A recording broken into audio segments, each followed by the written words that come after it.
Nancy Pelosi is a Satanist. That is not something that's like out of the realm of normalcy in right-wing circles. Probably the number one attack against Trump is he's a threat to democracy. Yeah. It's true. Yeah. I'm going to say it because it's true. Oh, Trump's going to end democracy. Oh, very alarmist. It's like, bro, he literally tried. I mean, the Haitian thing is absolutely insane. It's not that insane. It's not that insane. Trump talks about people eating cats and dogs, and Rob finds a way to twist himself into a f***ing pretzel. It's just mind-blowing to me. Friends, I want to thank you guys for all the support on the recent videos. I love seeing the positive feedback, and I'm glad that you guys are enjoying the content. Switching niches on a YouTube channel is challenging. This channel has historically been gaming for the last 10 years, and we're switching to politics and culture. So if you want to see this stuff succeed, hitting like and commenting does help. And I want to thank you guys, everybody who's doing that. One little question to Destiny, and then I did want to wish you all well on your show. I really hope it does well for you all. So Destiny, my question to you is, it seems the theme of this show was like talking about standards of behavior based on the title. You said a lot of things that I sort of defended after the first assassination attempt, where I thought you were kind of going on tilt. Now we have a second assassination attempt. I defended a lot of what I thought were jokes that you were telling. I think you make a point that's pretty salient, that there are people that are on the right that make jokes when there's violence against left. So who are they to speak? The one issue, though, that I have that I would just see if you could have some clarity. We're seeing polling now suggesting up to a quarter of Democrats wish that or think we'd have been better off if that assassination attempt was successful.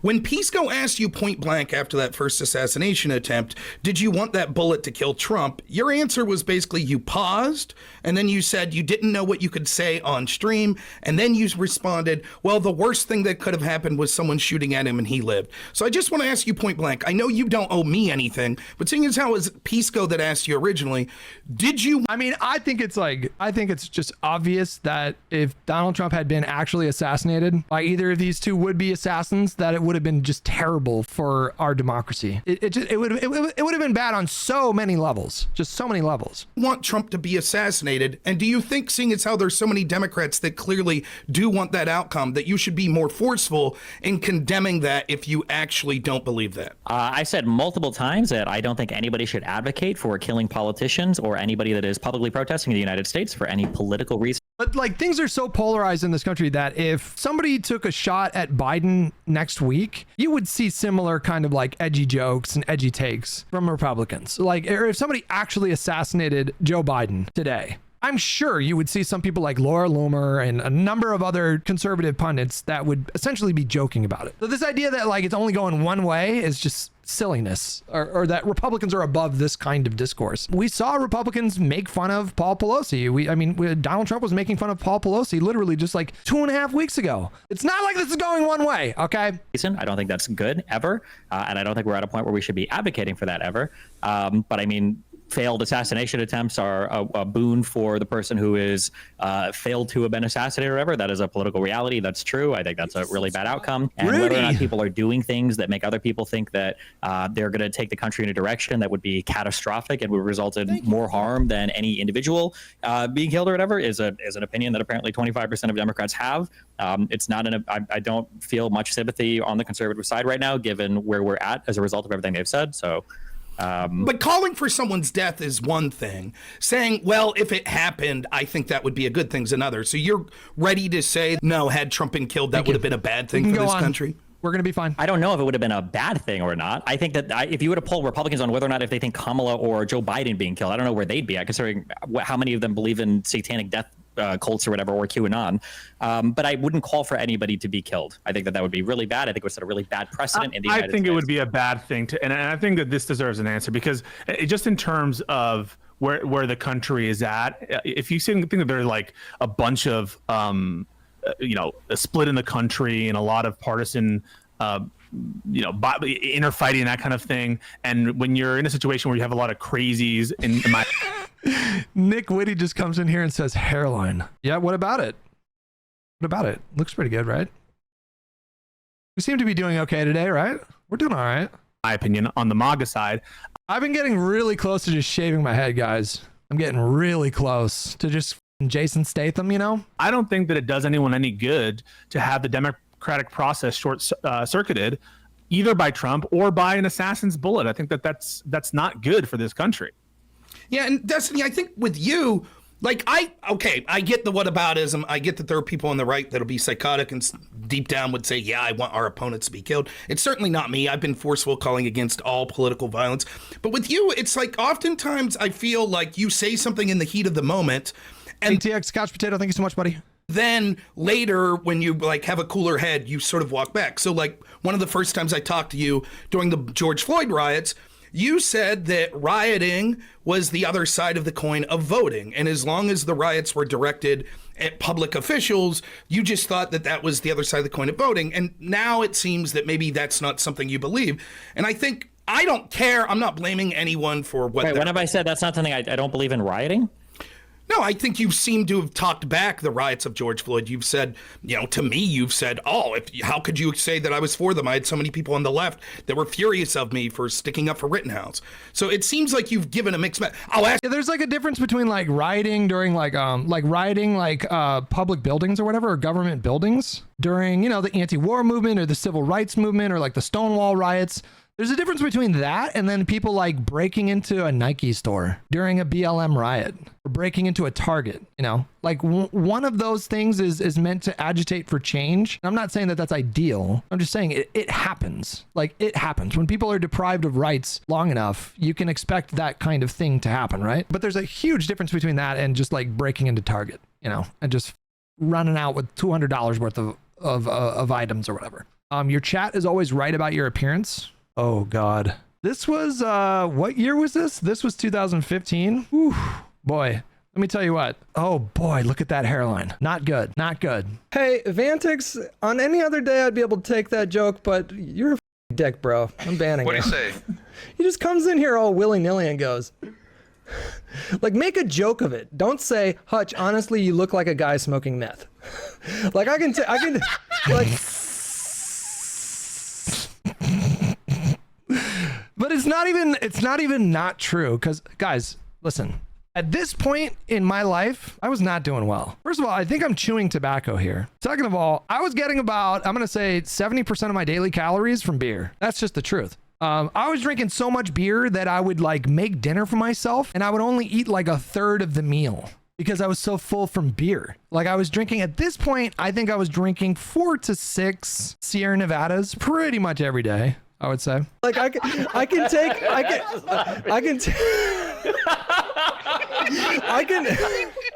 who knows what the I was doing with my hair. I wasn't even trying with my hair. It's genuinely difficult to go back and watch some of these old videos, guys. It honestly is like, I hate going back and watching old videos. Like it's tough. Ask you point blank, do you think that rioting's the other side of the coin of voting, as if you did the first time you talked to me about this?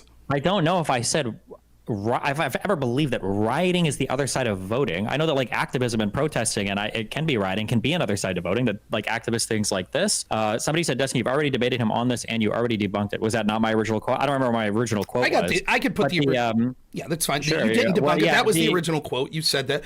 But I'll leave you, like, the point I'm trying to make is... accusation in that original debate, and you looked it up after. Justin, Just Brandon, can you type in my original quote then? I'm pretty sure what I've said consistently is that if people want to riot, I don't think I've ever supported private businesses being attacked ever. I don't think at any point at the height of my progressivism, liberalism, whatever, I don't think I've ever supported private businesses being attacked. I think that's fair, Justin, but he's not accusing you of that, I don't think. No. Well, I don't know. But then I think I said, if you are going to protest, if you are going to riot, I think you can probably make arguments for rioting or being destructive of public property, because at the very least you're directing the anger and destruction or whatever at the public facilities that you feel have failed you. But I mean, in general, rioting doesn't work for a variety of reasons. That would be kind of a case-by-case basis where you wouldn't necessarily agree as applied in a given situation if you didn't agree with that it were the right means. Yeah, I disagree for several reasons, but not for the moral reason. I would disagree. One is because I don't think it's generally very effective, number one. Number two, I would probably disagree as applied because I tend to disagree on the issues that people are rioting for. But I find it really hard that, like, I mean, what's Finkelstein's favorite example is Nat Turner's slave rebellion or whatever. I'm pretty sure they just went and they killed like innocent people there. Like I don't think they were all slave owners. That's true. During Nat Turner's slave rebellion, they killed like families. They killed like kids, you know. And I will just and people like a lot of pro-Palestinian advocates were invoking the Nat Turner's rebellion when talking about October 7th, and they would try to like bring up that rebellion as like well, you know, what did you have to say about that? Like I'll go on record right now and say like, yes, during Nat Turner's rebellion, them killing kids was a bad thing. They shouldn't have done that. Wasn't justified. It's not some gotcha. But it's harder. I mean, generally speaking, you shouldn't like kill kids that had nothing to do with your suffering. In situations where there are insane injustices, to where it's like, okay, well, maybe in some circumstances I can understand. I've said in the January 6th stuff that if there was really solid evidence, if it was good evidence, you would be in favor of January 6th if it were. Yeah, I think it would be absolutely. And I remember saying this to you guys too.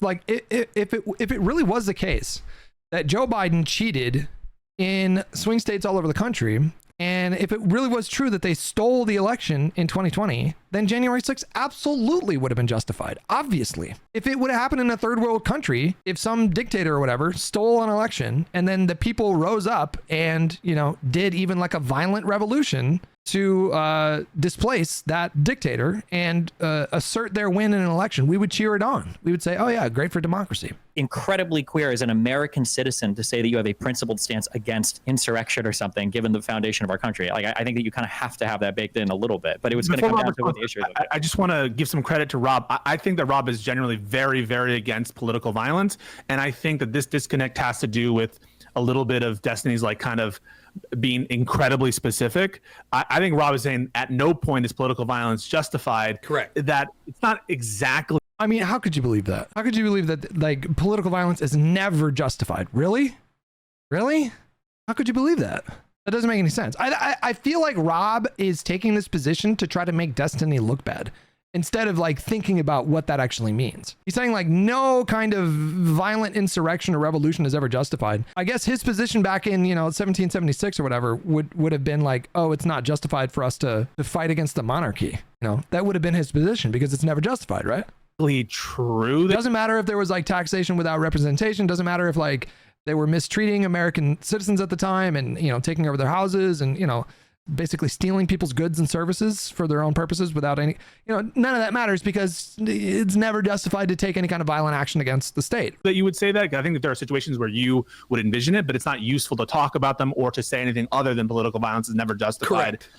Yeah. Okay. But I think that Destiny's being like, strictly speaking, precisely correct when he says, for example, and I think that I'm not even sure I disagree with him. Like, if the election were actually stolen and we actually had like very, very, very strong proof of that, that to me, you know, isn't. Of course, that would, of course, justify a violent insurrection. Of course it would. Yes. Things justified, right? Don't you understand in the head of a Jan 6er, right? No, it wouldn't be justified even in that case. Yeah. There are certainly times in history, for every one time we could say that political violence was justified, there's 10,000 times that people have made that excuse and it wasn't. I think in today's world... Wait, what is this argument? What is this argument? He's saying that it's never justified. That's his position. Because there are so many other options that even if the worst things that people thought about the election was being stolen, I don't think that justifies rioting. I think morally it's not justified because it's a better chance to, or there's avenues for sort of fighting through the area of ideas and knowledge as opposed to physical violence. And also strategically it doesn't apply. And the problem is... so was the revolution... I mean, he's not wrong to say that generally speaking, political violence is not productive. I don't think he's wrong to say that, but he's taking this position to an extreme degree, and he's trying to take the position that it's literally never justified. War, was that justified? Yes, but that was literally declaring war to separate ourselves. If the argument's going to be that, you know... Well, then was it Civil War justified? That's like political violence, right?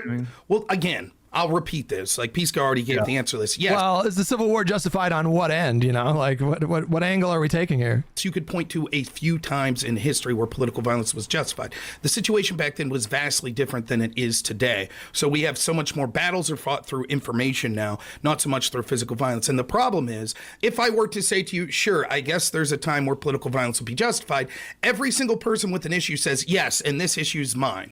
I think Rob is afraid that if he concedes this point, then he would would maybe inadvertently be conceding that maybe some level of rioting in 2020 was justified. I think he's afraid of like being given this position, but he's forcing himself to take a pretty ridiculous position because he's afraid of this other thing.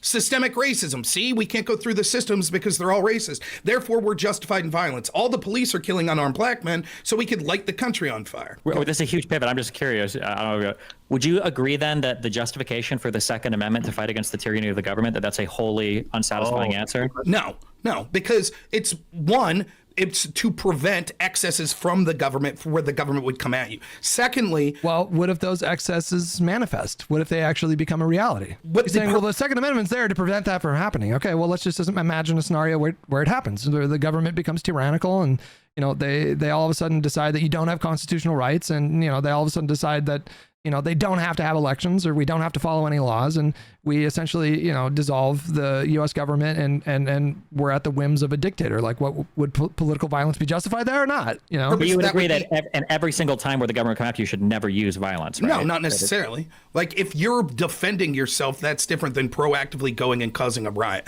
So, for example, it wouldn't be like political violence, then it would be kind of like a civil libertarian self-defense kind of thing. Right. Okay. So correct. So, like, if the government comes into your house to take your children away because you're practicing Judaism, yes, you have a right to use those arms to defend yourself. Okay, but government wants you to leave your house, so they cut off all the utilities to your block. That's the kind of problem I'm having. It's more that would be more of a case for self-defense than something such as, I think the election was stolen. And the problem is, like, and again, Destiny, get to the specifics of this, you may misremember what you said, and I sympathize with the fact that you're probably somewhat hyperbolic just because it gets more clicks, and I think it's somewhat in who you are. I'm sort of the same way, and you're speaking 8 hours a day, damn near every day. So you're going to say stuff that maybe flies off the cuff sometimes that's not the most wise stuff. But when I hear over and over, like the first time I talked to you, I'm saying things like, hey, maybe it's a conspiracy theorist in me, but I think that these Democratic mayors and governors are allowing these riots to occur. You say that's not a conspiracy at all. That's what's happening. Why would a Democratic mayor? So, like, I feel like the nuance here just gets completely obliterated. Like, if you put yourself in the shoes of a mayor of a major metropolitan city, right? And let's say there's widespread unrest across the country, like what we saw in 2020, as a response to, I would say, justifiable anger over the killing of Floyd, the videotaped or the video recorded killing of Floyd, of a man basically being slowly suffocated to death.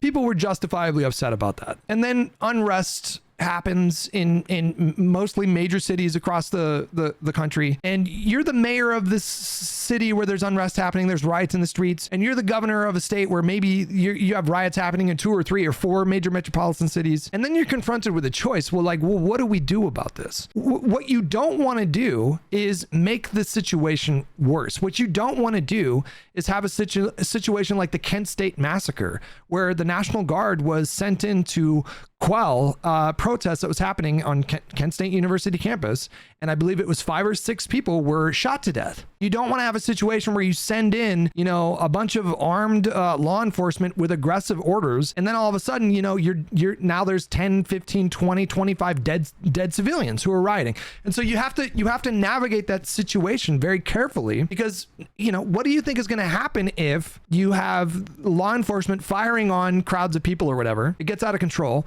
and then that causes even bigger riots, and now even more people show up to riot. People like Rob, they don't entertain the idea that you need to be careful about like how you navigate that situation lest you make it worse.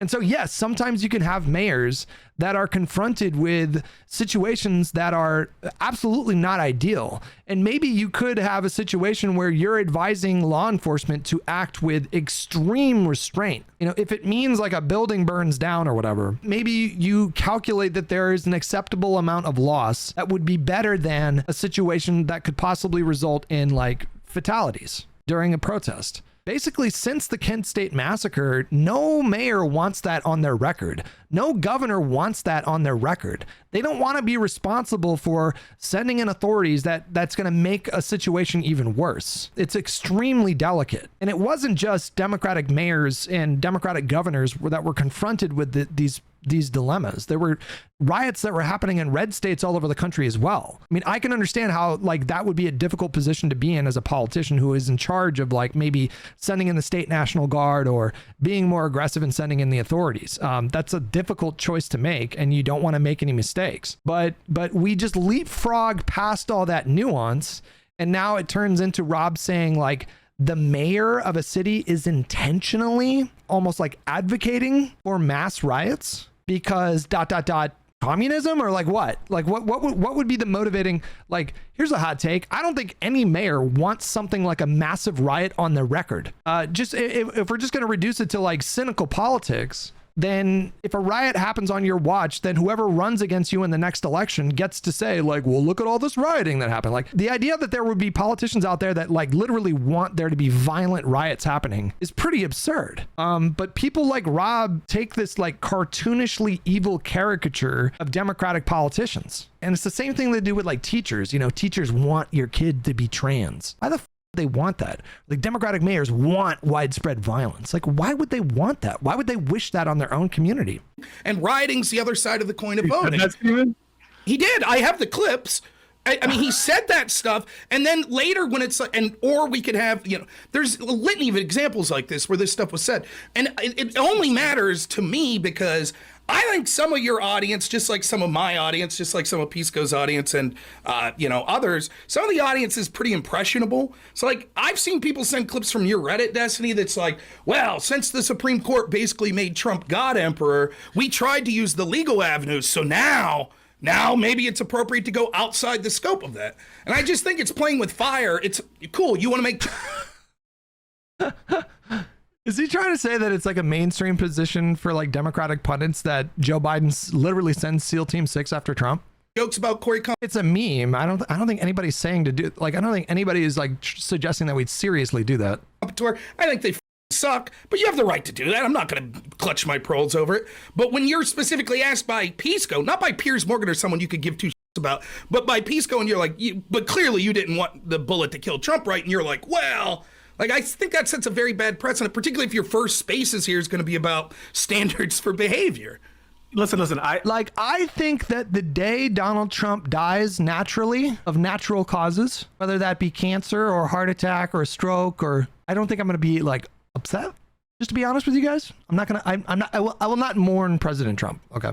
The problem is like, no matter what kills Trump, it's going to be a conspiracy. So like he could die to, like the worst thing that could happen right now is if he died of like a heart attack, because oh boy, it's going to take about 0.2 seconds flat for the right-wing media apparatus to start concocting all kinds of like he was shot with the CIA dart. We are in an era of like information and politics where, you know, you can never have a thing just be a thing. I'm positive about 80% of Republicans all over the country would just assume that he was murdered by Joe Biden's CIA. I think like, but listen, I don't think we need to get there. I think that the best death that we can give Donald Trump is a political death. I think the best thing that we can do for this country is send a message to MAGA voters in November that your movement is going to fail.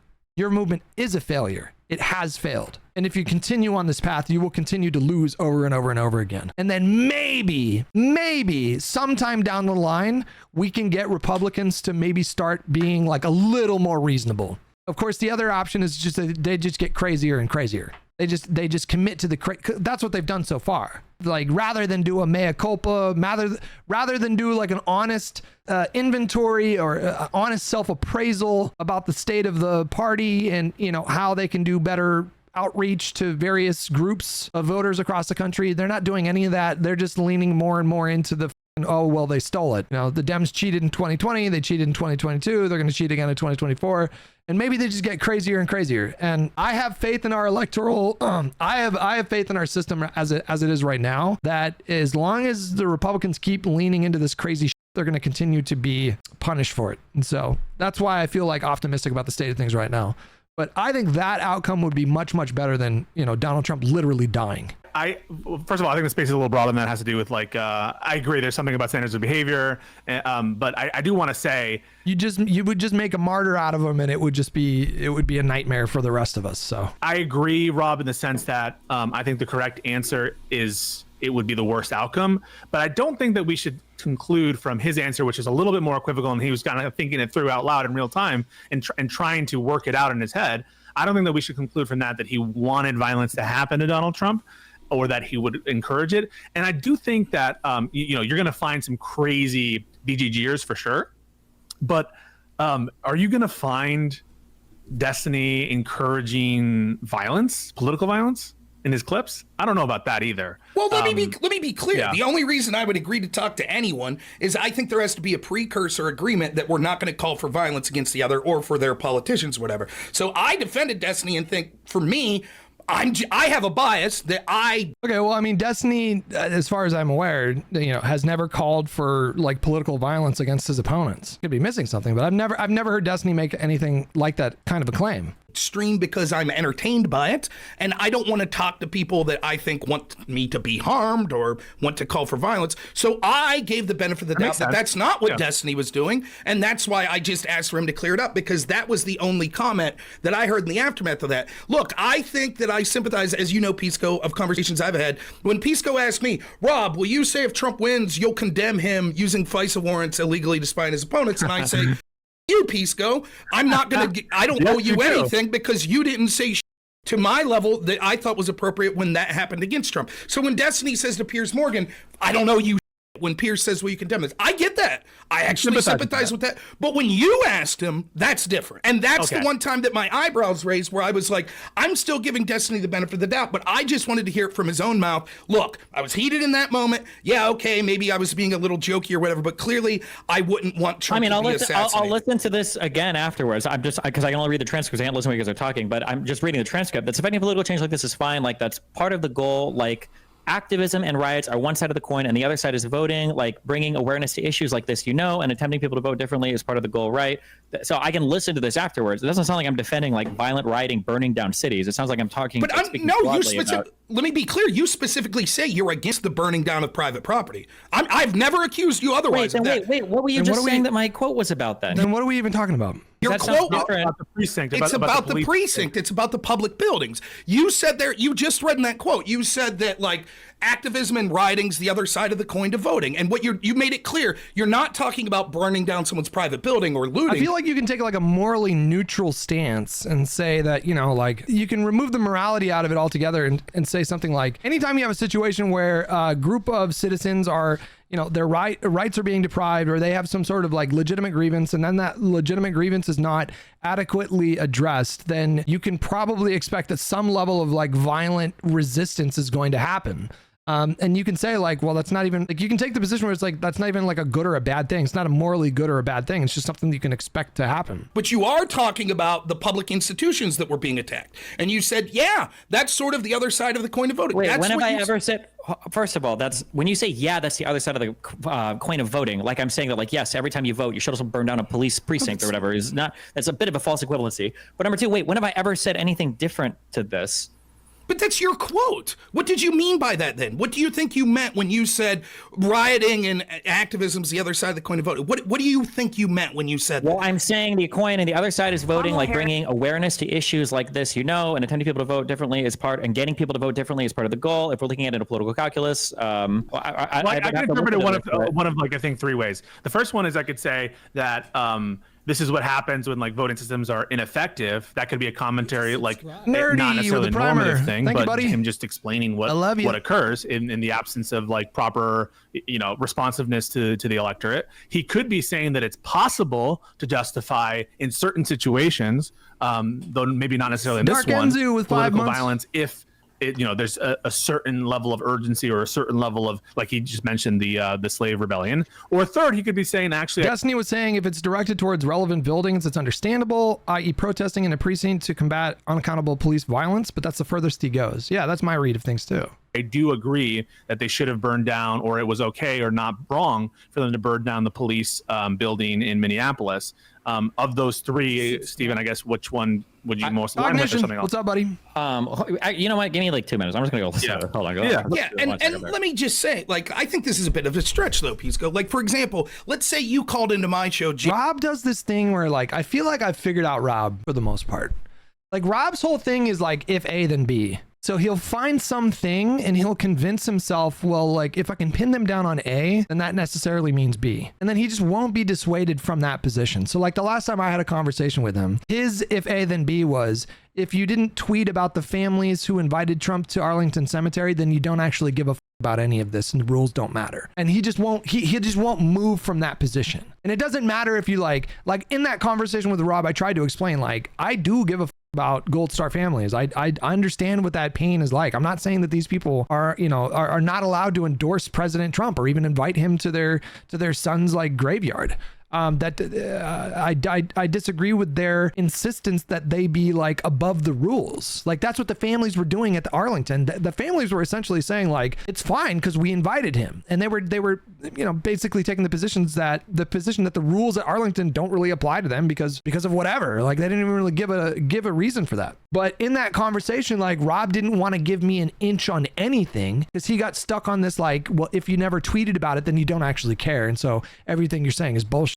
And so Rob's trying to do this thing with Destiny now, like, you know, well, if you took this position that rioting is the other side of voting or whatever, then you're okay with political violence broadly, I think is what his B would be here. January 7th, 2020. And you're like, holy Rob, did you see that stuff that happened yesterday? And I said, well, you know, sometimes violence and rioting are the other side of the coin of voting. And, you know, you have to bring awareness to the issues you're talking about. Would you have given me the benefit of the doubt to be like, oh, what Rob's talking about's in the... Well, like, in a hypothetical situation where if we keep using the January 6th example, but if January 6th, if state governments all over the country literally stole the election and disenfranchised millions of people, I don't think I would have had a problem with January 6th. I mean, I'm not going to say that I would like co-sign every little bit of what, like, I wouldn't co-sign, I don't know if I would co-sign, like, if they would have actually broken into the Capitol and started like murdering congressmen or whatever, then I don't know if I could get behind that, but I could get behind some level of violent resistance if the government had actually stole the election. The abstract. Sometimes,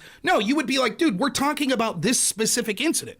I call in and I'm talking to Destiny about, it's like literally the day 4 of the George Floyd riots. That's what we're talking about. And that's the context of him making that comment. Now, I understand my interpretation. He said, yeah, if it goes later, he's like, if it goes on a little... I said, how long could this be allowed to go on? He's like, any much longer and I would be against it, which he does say that. And I've been clear the whole time. He never said he supported burning down private businesses. But for someone like me, whose issue was, listen, they're not just burning down private businesses. It seems that they're using sort of the threat of violence and actual violence occurring to sort of try to make some sort of political movement. And we should condemn those efforts at violence. And I see almost every institution in this country either downplaying, make excuses for, or celebrating that violence.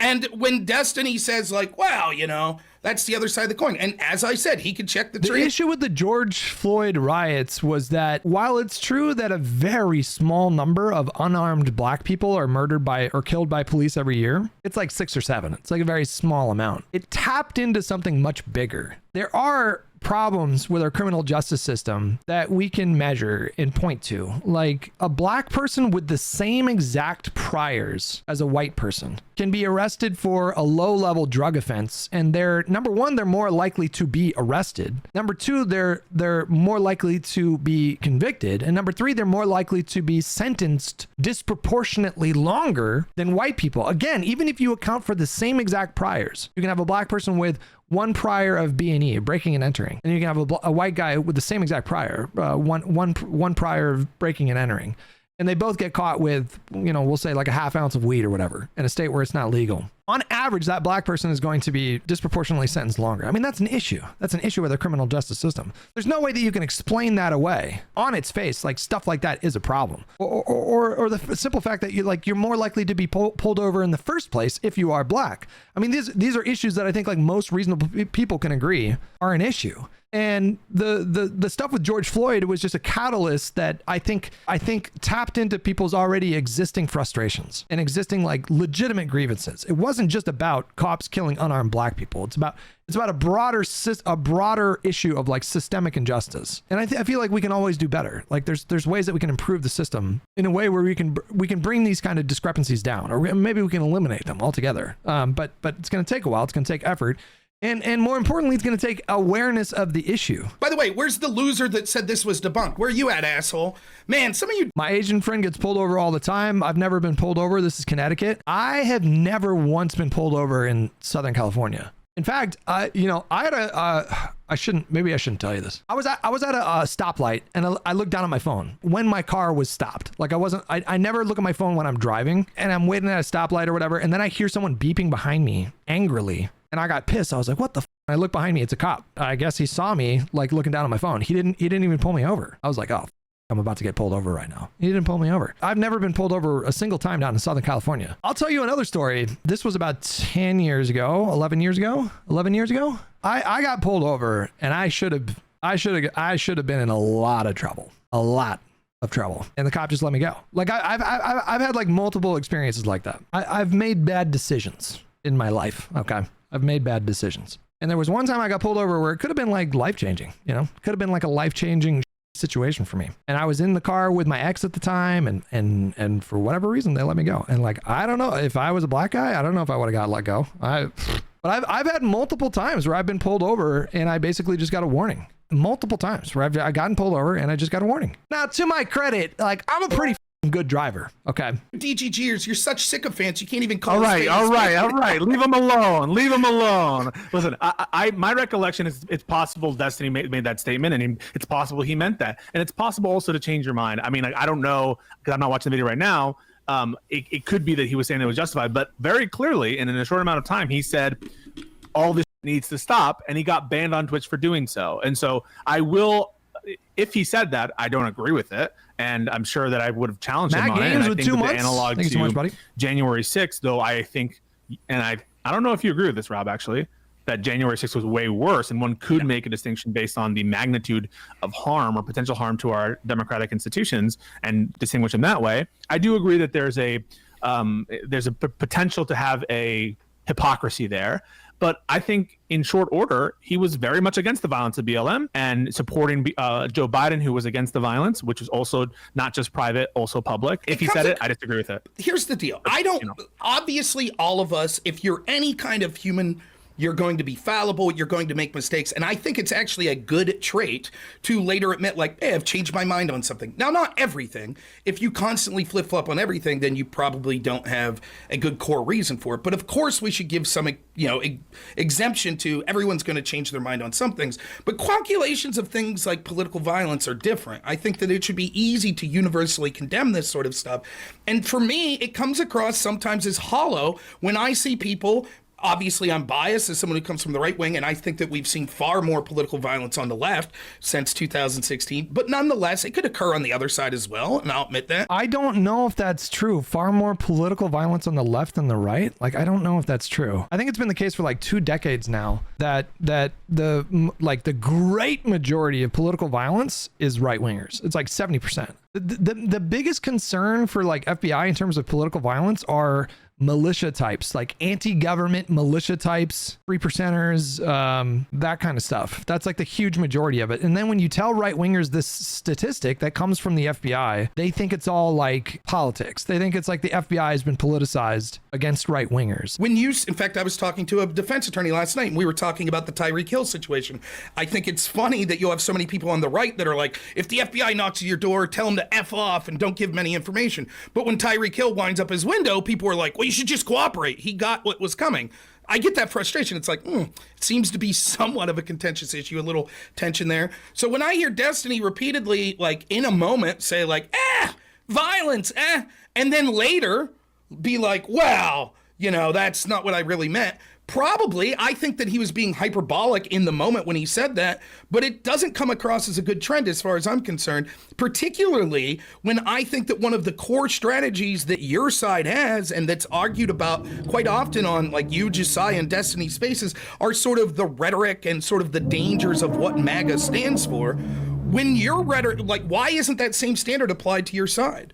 For because your side is so much worse. I mean, quite frankly, because right-wingers are just so much worse. The information ecosystem that right-wingers exist in is just, it has gotten so out of control. They believe in the most insane things. And it's not like you can't find, I believe in 2016, for example, it was probably, I think, a majority of Democratic voters thought that Russia literally like hacked voting machines. So you can find like beliefs in left-wing circles that are not accurate or not true or not rooted in reality or whatever. But Republicans right now, you know, it's a huge problem where like 25% of Republicans, anywhere between like 25 and 50% of Republicans, as far as the numbers that I've seen, believe in the basic tenets of QAnon. They believe in this shadowy cabal of liberal politicians and Hollywood elite, basically like kidnapping and trafficking children and eating children. And now we're seeing the same thing with like, have you guys noticed they're starting to do like Diddy is the new Epstein? Have you noticed this? So now right wingers are politicizing the Diddy thing and they're turning it into like Diddy, it all has to do with like politics. So like the story about like Diddy's freak off parties and human trafficking and all that stuff, now it's turning into like, look at all these liberal Hollywood elites that were just as guilty as Diddy was in terms of the stuff that he did or whatever. So you can't just have like a rich guy engaged in criminal behavior. Like with Epstein, it was like Epstein did not discriminate. Epstein was friends with powerful people from every side of the political spectrum. Like Epstein had connections with liberal politicians. He had connections with conservative politicians. He had connections with liberal, like billionaires and millionaires, conservative billionaires and millionaires. But in right-wing circles, it became this whole thing where like Epstein was just a liberal conspiracy. They used the Epstein situation to try to spread this idea that it was just like, this was just a liberal conspiracy. And now they're doing the same exact thing with Diddy. For God's sake. I think it's. I want to let Stephen respond for sure, but I just want to be clear. I think any comparisons of rhetoric, it's not even close, in my opinion, in terms of MAGA You're right. and It's like mainstream Democrats or Destiny. I think that's an absurd comparison. But I want to let Stephen respond. Oh, if he's ready. How could you say that? It's not even close. So wait, what? I very easily say that. Yeah. So for example, if I would say the people that have rhetoric, we're talking about rhetoric that could possibly incite someone towards acts of violence, correct? That's correct, yeah. Okay. I would say that for people on the left thinking that the former president and possible future president is a Nazi would have to be very high up there, or thinking that he would end democracy as we know it would have to be very literally tried. I mean, this is so stupid. Oh, Trump's going to end democracy. Oh, very alarmist. It's like, bro, he literally tried. It wasn't for lack of trying. And it wasn't just like a piss poor effort. He literally, allegedly, engaged in criminal conspiracies in multiple states. very high up there. As far as like insightful rhetoric, whether it's true or not, just rhetoric that could inflame passions that would cause, I would think saying that the Supreme Court no way you believe this. You think about the focus on Democrat messaging has been completely on voting, completely on turning out to vote. 100% it is. That's not true. Probably the number one attack against Trump is he's a threat to democracy. Yeah. It's true. Yeah. I'm going to say it because it's true. What does it matter if it's true or not? We're talking about whether or not it could be insightful. It's possible that some people, I'm not saying that it's impossible, some people could be incited to violence based on that rhetoric, though keep in mind, though, I'm using the term incite in the more broad sense, not the legal definition of incitement. I understand that. Again, like if Donald Trump like straight up steals the election, what if he's successful this time? What if he manages to have an infrastructure in place all over the country sufficient to, steal the votes in critical states that he needs? Like, what if, more people voted for Kamala in Pennsylvania, but he, somehow managed to corruptly influence the electoral system in that state and swung it to his favor and took, in that case, a violent resistance would be justified. It would be complete. So like, you can argue like, well, that's insightful, but like, yeah, I mean, like if he actually steals the election, then it would be justified to take some form of resistance. And I'm clear about that. We're going to disagree on whether it's true or not, right? And so this is the problem I see. You'll point out Trump rhetoric and people on Trump's side will say, but that's true. Democrats do want to take your guns. Democrats do want open borders. Democrats do hate white people or they hate Christians. Let's talk about that. So you tell me the truth. Do you think that the statement about the Haitians being illegal immigrants, stealing pets, eating cats and dogs, that kind of thing. Oh dear. Would you put that on probably similar levels, much. Oh dear. Oh dear. I mean, this is really difficult to defend. Donald Trump is just straight up lying about thousands of Haitian immigrants in Springfield. He's just lying. He's just spreading lies. And it's having real world consequences. There were dozens of buildings that had to be evacuated because of bomb threats. much, much lower than Trump is a threat to democracy. How do you view those things in comparison to each other? I would say that in the context of one's against a public figure, I put less harm on it. So attacking a public figure, I actually think is like, if, for example, if I was to say Nancy Pelosi is a Satanist, right? I'm not saying that. I'm just saying hypothetically. That's probably less. But that statement in itself, like Nancy Pelosi is a Satanist, that is not something that's like out of the realm of normalcy in right-wing circles. You regularly hear accusations of literal Satanism when it comes to Democratic leadership. All the time. People say that Gavin Newsom is a Satanist. People say that Biden is a Satanist. All the time. This is like a normal line of attack for Republicans against Democrats. So you can complain and clutch your pearls that people call Trump a Nazi or compare him to Hitler. But bro, it is like a very mainstream, normal belief in right-wing circles that Democrats worship Satan and are open to things like child sacrifice. Egregious than saying my neighbor's a Satanist or my neighbor's. You understand how ridiculous this sounds when like Donald Trump is literally calling Joe Biden a threat to democracy, literally calling them Comrade Kamala, calling them communists. Like let me finish. Come on. So I'm sort of the logic here is he's going to say something like, "Well, Trump is a counterpuncher. You can't expect him to be accused of all these things without accusing them of similar things, right?" I do this all the time. Like I'm kind of trying to like give an olive branch to you, and you step on my toes. So yeah, in that context, like if you're an individual Haitian, yeah, like you're just some random person, like being smeared like this, whether it be true or not, would be more harmful and in ways it's more egregious. However, in the context of politics, I think that if I'm an objective, like neutral person, and I don't like either candidate really, let's just say hypothetically, and I think one candidate, I'm like, it's bad he's saying that Haitians are eating cats, right? And on the other hand, I'm like, I think it's bad that they're literally calling Trump a Nazi lover and Hitler. Like, for example, the Fine People hoax, probably one of the most insightful, dangerous hoaxes. Not a hoax. Not a hoax. There's video. In the history of this country. Yeah. What would you really do if you thought the president of the United States literally was saying, I like Nazis? He didn't say I like Nazis, but he said that there were very fine people in a group of Nazis. So, it's on video. He said that.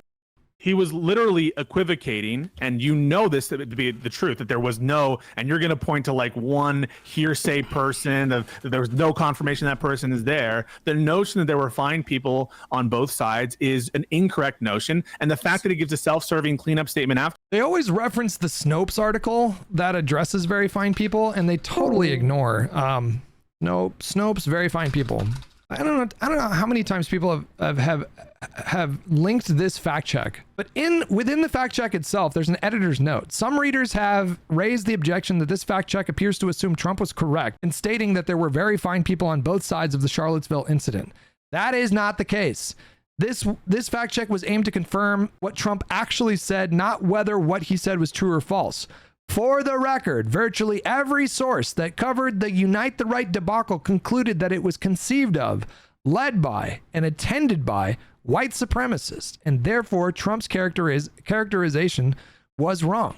It's true that later on in that speech that he gave, or that press conference that he was giving, in the immediate aftermath of Charlottesville, he did say, I don't have anything to do with white supremacists. I totally condemn them. But he did say that there were very fine people on both sides of this, demonstrators and these counter demonstrators, when the demonstrators were Nazis. There were no normies showing up and like marching alongside Nazis. It was a group of Nazis, like actual neo-Nazis. No one disputes this, and they call it a hoax. And it's like, okay, well, it's on video, so. Afterwards is par for the course for Donald Trump. And he did not. Look, how many speeches did he give after Charlottesville where he referenced it? Where he referenced fine people? I don't know, but there was only one reference to when it came to very fine people, and it was a press conference that he gave after the day after or the day of. Was it the day of or the day after? There were like the Nazis that came out at night with the tiki torches saying Jews will not replace us. And then the next day there was like the proper like protest itself. And during that day there was a Nazi that drove his car into a crowd of people injured like a dozen people and killed a counter protester. Heather Heyer was her name. And I believe the press conference that he gave was later that day, like in the evening, like 5 or 6 p.m. that evening, or it was the next day. And that was the whole very fine people thing. How many speeches did he reference the Charlottesville? I have no idea. Well, let me educate you, since you've apparently bought the hoax. He gave 3 speeches. He gave one speech, I believe it was the night of or the night after. And in that speech, he said, much like you heard Democrats say anytime there's an assassination attempt, which seems quite frequent against Republicans at this point, they'll say all rhetoric needs to calm down on both sides. And we love this country and hate doesn't apply. We won't accept it. You hate it when here. Dems do it, right? You hate it when Dems do it? No, not necessarily. I think that what I hate about the Democrats is they consistently blame right-wing rhetoric when a right-winger does something, but when a left-winger does it, they say both sides need to tone down the rhetoric. That's been the standard since the Gifford shooting, and then we saw the Steve Scalise shooting. All of the Democrats during the Gifford shooting said, Bernie Sanders was fundraising off of it. Right-wing rhetoric is making it so it's not even safe to walk down the street as a Democrat. And then when A decent Bernie impersonation, I gotta say. Bernie supporter shoots Republicans at a seat in Steve Scalise. All of a sudden, when Nancy Pelosi's asked, do you blame your rhetoric? She goes, how dare you? She yells at the journalist. How dare you imply that? In fact, it was Trump's rhetoric, we were told. Healthcare is, I almost did like a Russian Bernie there. Healthcare is a human right. We gotta make the 1% of the 1% pay their fair share in taxes. He's got a very kind of distinct cadence, and he's very expressive with his arm when he speaks too. The 1% of the 1%. Or Republican rhetoric that was responsible for the Republican ball field shooting. And the difference is, this is coming from people in positions of power. Yes, Trump's in a position of power, but overarchingly, these institutions such as journalists, etc., they repeat this rhetoric, which is fine. I'm not blaming them for stochastic terrorism or anything, but how can they get on their high horse then and blame Trump and couples for his rhetoric? So much so we have Lester Holt the day of another Trump assassination attempt, and his monologue that day is like, assassination attempt of Donald Trump. This comes days after he incites violent rhetoric against Haitians. Like, get the out of here. If that was a Democrat that was just an assassination. There were, I mean, you can deny it all you want, but there were actual real world consequences to Donald Trump lying about the Haitians in Springfield. It resulted in violent threats. It resulted in bomb threats. And when he was confronted on this issue, he doubled, tripled, and quadrupled down. That is just a fact. Things started to escalate out of control after he mentioned it on the debate stage that had an audience of like 70 million people. So you have the leader of a political party during a debate that 70 million people are watching, and how many millions more are seeing clips of it on their feed the next day. And he chose to use that platform to lie about Haitians that lived in the city, and there were actual consequences of it. He engaged in stochastic terrorism. He personally was responsible for this violent escalation in that city. Assassination attempt. By lying, he accused them of being illegal migrants. They weren't. He accused them of being like flown in by the Biden administration. They weren't. He accused them of eating people's dogs and cats. They weren't doing that. I mean, it was just lie after lie after lie. For a second, the Haitian thing is absolutely insane. It's not that insane. It's not that insane.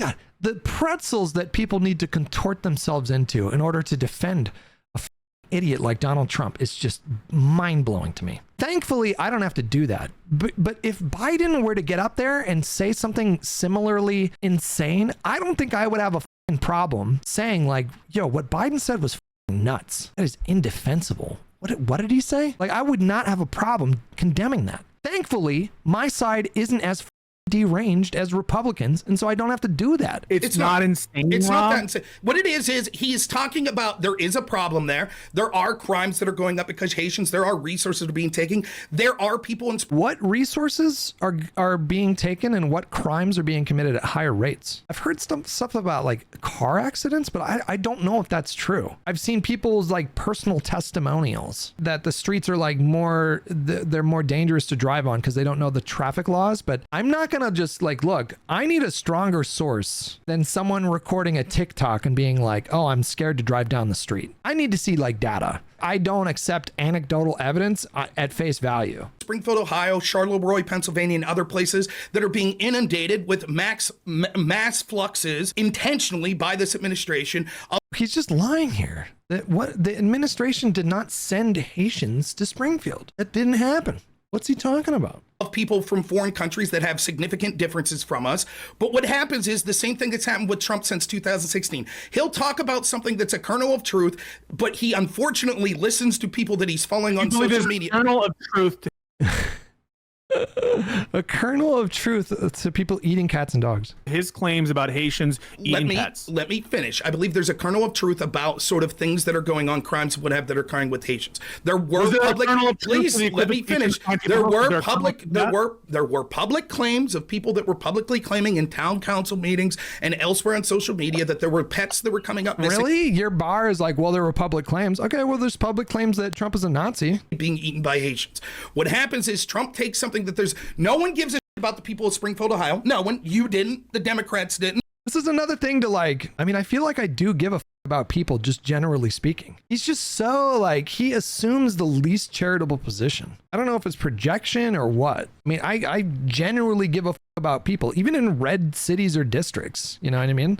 Like if a red state is rocked by a hurricane, I am more than happy to see federal funds and FEMA funds pour into the community to help people find lodging and clothes, give people access to the medicines that they need. You know, I'm completely fine with that. I don't wish ill on like red communities across the country, but he's just like, you don't give a about the people of Springfield. Harris didn't. Biden might, but he's just concerned about eating ice cream or porridge or whatever. He's at least talking about it. His team's at least talking about it. JD Vance is right. Wait. Why? Just because you care? Wait. I mean, let's just put the shoe on the other foot here, okay? Like, what if Biden got up there and repeated falsehoods about like red states, made claims that just weren't true? Let's say Biden got up there and decided that he wants to say, well, now in the state of Florida, they are tracking women's menstrual cycles to make sure that they're not getting abortions. And it just wasn't true. But maybe that caused people to pay more attention to what's going on in the state or whatever. Would Rob sit here and be like, oh yeah, no, it's okay for Biden to have said that? Of course not. You know, like he accuses Democrats of having these double standards. And there's just no way, like if Biden did something similar, he would be denouncing it and saying, and condemning it and saying like, it's not acceptable for a president to just make like that. But Trump talks about people eating cats and dogs, and Rob finds a way to twist himself into a pretzel. And now his point is like, well, it's okay that he lied about that because it's bringing attention to the city of Springfield. Okay, Rob. Why would we ever think that repeating claims made in a city council town hall thing or whatever, why is that acceptable? Yeah. Why not?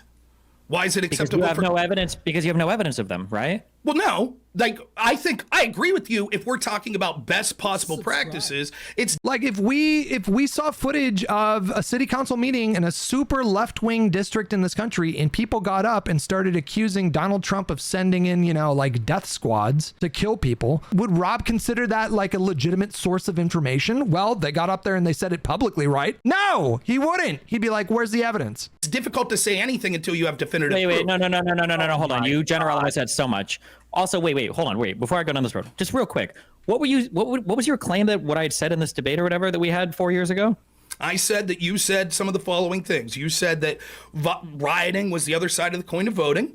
You admitted at one point I said, I think okay, it was... So at the end of this debate, I'm saying that like if people feel like their voices aren't being heard and they're trying to get legislation passed or whatever, that like activism and rioting might be the other side of that. I don't think in this debate you asked me about riots and what they're going on, you know, what's happening right now. Like 3 minutes before that quote, I tell you that there's been way too much right now, that there's been like the riots against private businesses aren't okay. But I'm just describing.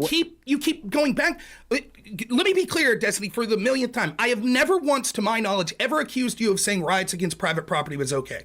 What I was talking about was it seemed that you were delineating, which is good. It is bad to riot against private property, but you seem to be speaking in the real moment, like day 4, whenever we had this discussion of the Floyd riots. You were like, well, sometimes rioting's the other side of the coin to voting. Now that seems like an equivalent, and you're like, clearly I don't mean the private property, and it sounds to me... Wait. But when I say it's the other side of voting, this is basically the equivalent of that MLK quote, that rioting is the... Rob's ability to comprehend or traffic in nuance is just completely obliterated when he's talking about people on the left wing. He is not willing to engage in a nuanced discussion about things. Like what Destiny said, that's not a contradictory thing. To say that rioting against private property is never acceptable, but rioting when there's legitimate grievance against like public institutions or buildings is a whole other thing. I mean, that's a nuanced discussion. That's not an incorrect statement. I think most people would probably agree with that. But he just shatters all nuance when it comes to left-wing individuals. He's just not willing to engage in nuance when it comes to this kind of stuff. Language of the unheard. That yeah, people feel like, and that's what we're talking about. Because at the end of this, right after, I ask you like, well, do you think legislation is going to get? Like, I don't think MAGA people are inherently evil. I think they're ignorant. I think many of them are stupid. I think most of, like all of them. I'm talking about MAGA people. Not every Trump voter, but MAGA people. I would say they're ignorant. They're kind of stupid. I think Rob thinks that like the median Democratic voter is legitimately evil. Past, you think that people feel like their voices are being heard? You think somebody's going to change or whatever? Mm-hmm. So it sounds to me like you're giving some sort of credence to the idea that the ridings will accomplish something good, or that there was justification for the riots. Something, yeah, they can. But I mean, we all agree with that, right? Well, let me rephrase. All right, fair enough. Right, but it seems that you're giving some sort of lip service to a justification of riots, saying, well, maybe it'll get legislation passed. Maybe this is a way to raise awareness. Earlier, though, that there's been that the rioting that's happened so far, there's been too much. It's not good. Against the private, you were talking specifically about the private businesses.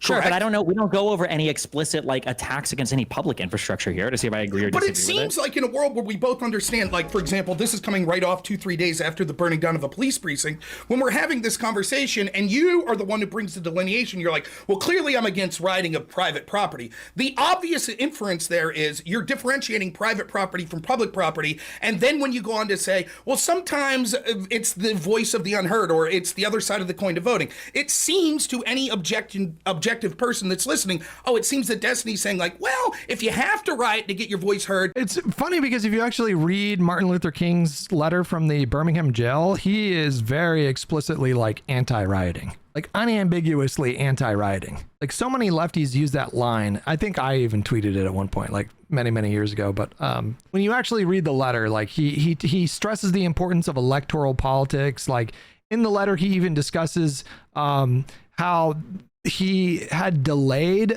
there was like a planned demonstration in some city in the South, and he delayed that demonstration because there was a runoff election and he didn't want to take away any votes in that. Like he encouraged his people to engage, like not only just in civil disobedience, but participate in the electoral process. And so I've seen so many leftists invoke the riots are the language of the unheard line from the letter from the Birmingham jail, and they just like completely destroy the rest of the context of that letter, and then also use it to justify like not taking electoral politics seriously. At least make it against public things, and sometimes that could raise awareness. Is that Rob, unfair? This is a 2-hour conversation. If you have to infer that much from one comment, you're probably in the wrong. So right? Like this is a 2-hour conversation. I don't know if I ever justify any individual attack. I think I just say, or I know I do just say, because I just listen to all this stupid.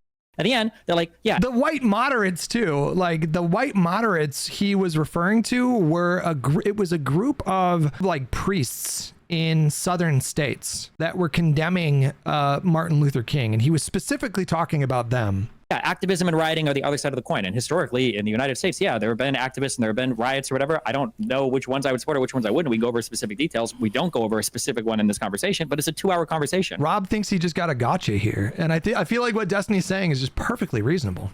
Why would you take where I'm just describing at the end that people riot or whatever because they feel like they're going to have legislative changes or whatever as some kind of self-satisfied smirk, that smile? Oh, I got him. I got him. It's like, no, you didn't, buddy. Justification for me for why riots happen. This is a thing that happens. Because if you ask me to condemn violence from like Charlottesville, I'd say absolutely I condemn the violence. I wouldn't say, well, any violence against private individuals would be wrong. However, sometimes violence the other side of the coin to voting, and it can raise awareness. Well, in the case of Charlottesville, they were Nazis, and their cause was, protecting Confederate monuments and rallying against what they would call like a Jewish like invasion or whatever. Like, I don't know. You can try to defend that if you want and say that that's like a justifiable riot. I would say no. Issues, and do you think we'll get some legislation? I didn't say that. I didn't say that in response to. Do you condemn the firefighter or the whatever police thing from me? I didn't say that in response to that. Do you even ask me in this debate to condemn or to have a stand specifically on the fire or on the police station? I don't know if I use the words I'm asking you to condemn, but I'm clearly talking about the riots that we see happening. All right, I feel like we're going around and around in circles for this one. So.